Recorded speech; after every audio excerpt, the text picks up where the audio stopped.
Nous devons aider le continent africain. To live with us, the European dream. Good friend of Taiwan.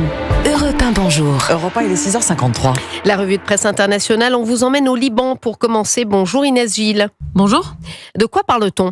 Eh bien, on parle de l'aéroport de Beyrouth où seraient stockées des armes du Hezbollah. Ce dimanche, le média britannique The Telegraph a affirmé que depuis des années, le Hezbollah utilise l'aéroport international pour transférer des armes en provenance d'Iran, indique Al-Sharq Al-Awsat.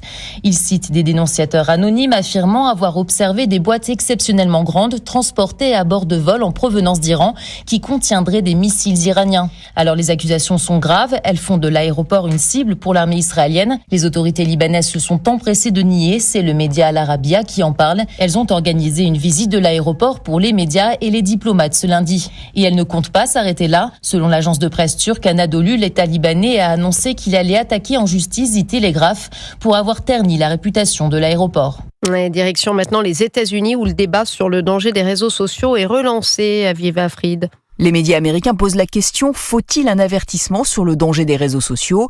Tout est parti d'un éditorial du ministre de la Santé dans le New York Times qui estime que les réseaux constituent un risque pour la santé mentale des jeunes qui y passent plus de 3 heures par jour. Dans le quotidien, Vivek Murthy demande au Congrès d'imposer un avertissement pour ces réseaux.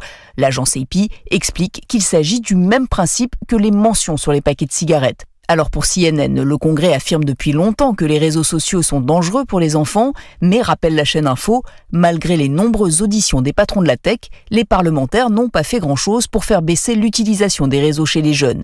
Et le Wall Street Journal ressort les Facebook Files. En 2021, une enquête interne chez Meta avait révélé qu'Instagram contribuait à aggraver les complexes liés à leur physique chez plus d'un tiers des adolescentes utilisant la plateforme.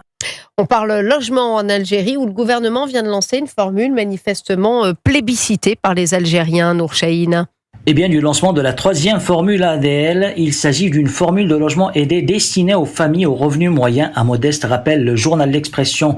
Avec un prix dépassant à peine les 10 000 euros l'unité, les 2 précédentes formules ADL ont eu un grand succès auprès des Algériens avec plus de 2 millions de logements construits et distribués par l'État, indique le journal indépendant. Ce n'est pas un hasard si l'annonce du lancement de cette formule de logement aidé intervient à 2 mois de la présidentielle, un atout de plus pour le président Tebboune, même s'il n'a pas encore annoncé officiellement sa candidature.